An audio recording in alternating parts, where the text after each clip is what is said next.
নমস্কার বন্ধুরা, আজ আমি নানান ঔষধি গুণে ভরা সজনে পাতার একটা রেসিপি নিয়ে আসছি।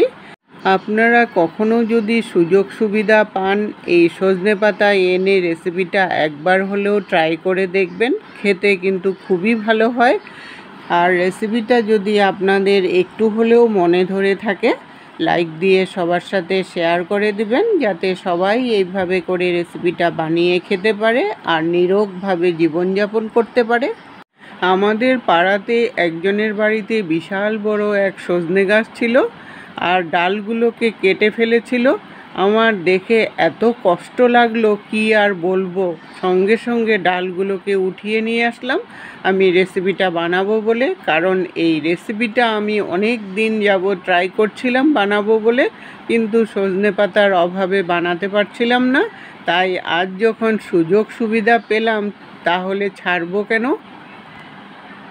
সজনে পাতা কিন্তু খুবই নরম থাকে, তাই টান দেওয়ার সাথে সাথেই এগুলো ছিঁড়ে আসে। এইভাবে করে সবগুলো পাতা ছিঁড়ে নেব। ডাল থেকে সবগুলো পাতাকে ছিঁড়ে নিয়েছি। এখন এই পাতাগুলোকে প্রথমে ভালো করে ধুয়ে নিতে হবে। ধুয়ে তারপর কড়াই বসিয়ে খুবই সামান্য পরিমাণে সরষের তেল দিয়ে দিলাম।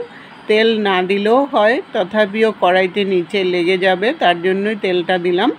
তেলটা একটু গরম হয়ে যাওয়ার পর 5-6 কোয়া রসুন দিয়ে দিলাম। রসুনটাকে একটু হালকা লাল করে ভাজা করে নেব, যতক্ষণ না রসুনের গন্ধ চলে আসে। রসুনটা ভাজা হয়ে যাওয়ার পর তারপর পাতাগুলোকে দিয়ে দিলাম। আর পাতা তো এমনিতেই নরম থাকে, এটা দেওয়ার সাথে সাথেই কিন্তু মজে যায়।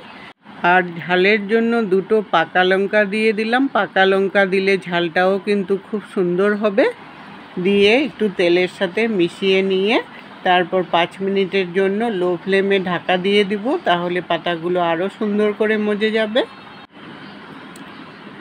5 মিনিট পরে ঢাকনাটাকে উঠিয়ে নিলাম। পাতাগুলো যখন একটু মজে গেল তখন এটার মধ্যে সামান্য পরিমাণে নুন দিয়ে দিলাম। নুনটা দিলে পাতাগুলো কিন্তু আরও মজে যাবে। নুনটা দিয়ে ভালো করে মিশিয়ে নিয়ে আরও 2-3 মিনিটের জন্য ঢাকা দিয়ে দিলাম, তাহলে এটা মজে গেলে নুনের আন্দাজটাও ভালো করে বোঝা যাবে। 3 মিনিট পরে ঢাকনাটাকে উঠিয়ে নিয়ে পাতাগুলোকে আর একটু সময় ভাজা করে নিতে হবে। একটু ভাজা করে নিলে জলটাও কিন্তু শুকিয়ে যাবে। আর শুকনো শুকনো হয়ে আসলে তখন এটাকে নামিয়ে একটু ঠান্ডা করে নিতে হবে। ঠান্ডা করে তারপর আবার মিক্সিতে পেস্ট করে নিতে হবে।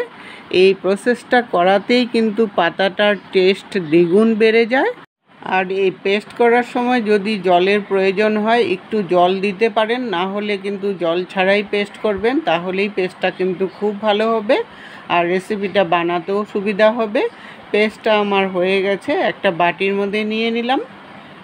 এখন আবার কড়াই বসিয়ে এখন হলো পাতার আসল টেস্ট বেরোবে। 2 চামচ সরষের তেল দিয়ে দিলাম। রেসিপিটা কিন্তু সরষের তেলেই বানাবেন, তাহলেই খেতে খুব ভালো লাগবে। তেলটা গরম করে নিয়ে 2টো শুকনো লঙ্কা ফোড়নে দিয়ে দিলাম। লঙ্কাটাও একটু সময় ভাজা করতে হবে, যেমন আমরা ভর্তা বানাই সেই প্রসেসেই এখন বানাবো। লঙ্কাটা ভাজা হয়ে যাওয়ার পর সামান্য পরিমাণে কালো জিরা দিয়ে দিলাম। কালো জিরাটাও একটু ভাজা করে নিলাম। তারপর একটা পেঁয়াজকে খুব কুচি করে নিয়েছি, পেঁয়াজ কুচিটাকে দিয়ে দিলাম।